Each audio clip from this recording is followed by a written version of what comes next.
With a newly remastered complete series release of Batman the Animated Series arriving on Blu-ray on October 30th, I sat down at the New York Comic Con with series creators Bruce Timm and Eric Radomski and actors Kevin Conroy, Loren Lester, Tara Strong, and Diane Pershing to discuss the set, the show, and its legacy. Bruce Timm on the quality of the remastered episodes. I think they look great. I'm dying to look to actually give them each one of them a real good look through, because I've only seen just like clips, but I'm a little nervous because it's probably going to bring up a lot of the flaws that I see when I watch the show. But yeah, I'm excited about it. Kevin Conroy. Yes, boy, the colors are so rich. It's amazing. It's like having a filter removed or something. It's just incredible. Eric Radomski.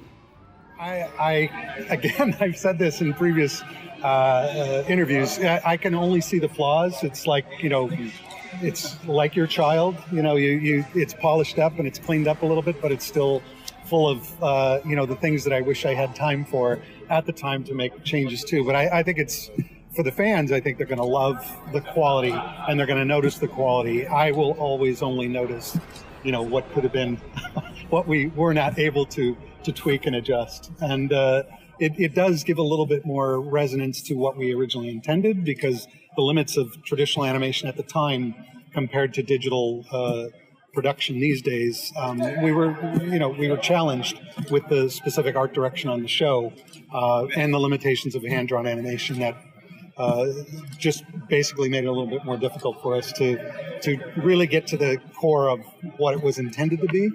But all told, I think we're pretty satisfied with the way the overall production came out. Loren Lester.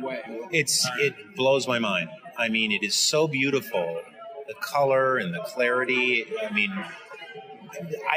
I thought the original show was great, and now you see something, and now it's even greater. It doesn't really happen very often. It's even greater. I think they do a lot of remastering of things, and they put out the big hype about it, and you're like, okay, big deal. You remastered it. This is really big difference. Bruce Timm on episodes new viewers should watch first. It's funny because my daughter, strangely enough, had never seen the show up until just recently. She's 22, and so she said, I really want to see your Batman show. So I figured, okay, I would curate the show for her, and it was like I would go through it and go, no, that's not a good one. That's not a good one. Oh, that's a good one, but So I think, weirdly enough, and again, this is probably only my personal preference, just because it was the very first episode that I worked on, but I still think Leather Wings is a really good show. I think it's a really good starter. It doesn't have any of the big villains in it. It doesn't have the Joker, Poison Ivy, Two-Face, or anybody, but it's kind of just sets the tone for the show. I think it's kind of a good, teaser. So I think that's a good place to start. And it's tricky. Like the Joker is like the most popular character, or one of the most popular villain, but I don't think the Joker shows were all very good up until we took us a while to find our voice for the Joker. So I think the first really good Joker show is probably Joker's Favor. So that's a good one. And of course, it's the first Harley show as well. So Tara Strong. Well, my favorite episode is Girls' Night Out, and I think it's just this beautiful episode of women empowerment, but also the humanity of it. We're running around saving the day, but then there's a scene where we have towels on our heads and we're giggling about boys or whatever it is. And I think it's so important to give young girls these strong female role models, and for me that episode really, really did that. Eric Radomski. The near and dear is on Leather Wings, the first episode, specifically because it was, the culmination of everything we had conceived. Even the minute-and-a-half piece was definitely true to the look of what we wanted, but this was an entire episode that had to be consistent for 20 minutes. It had to be a dramatic story. It had to live up to the sale that this looks really cool, but is it going to be compelling story-wise?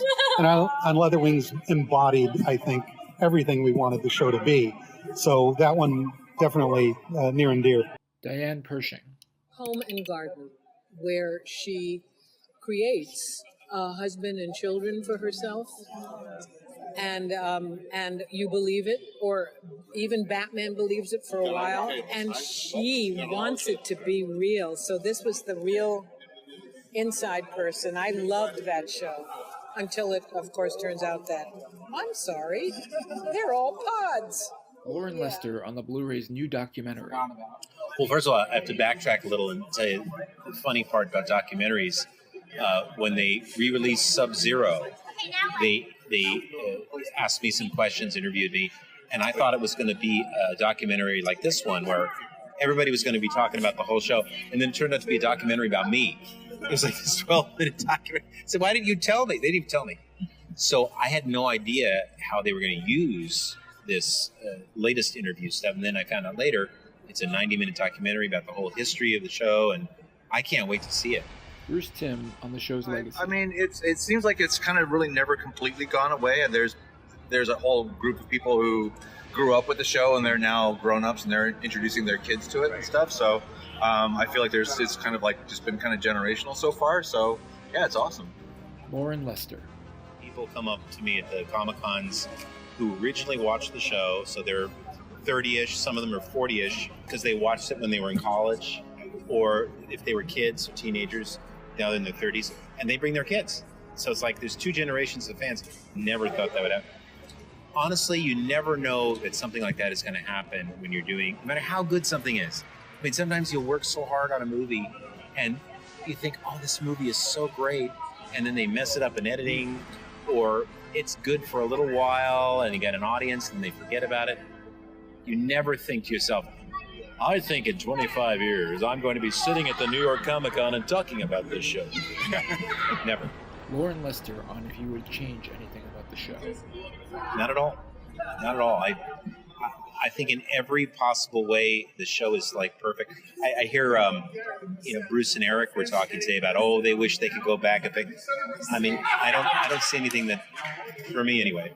Bruce Timm on returning to the series. I don't want to go back and do anything. People talk about that all the time. They say, oh, yeah, when are you going to go back and make some more of those? And it's just kind of like, that's kind of asking for trouble, because it's like, it's such a good thing of what it is that, it's like I'm never going to get that same group of people back together again. And, the writers and the artists and the actors and everything. In fact, unfortunately, a lot of the actors have actually already passed on since then. So it would be really hard to live up to, I think, to people's, not just the show, but to people's memories of the show, which I think is even stronger.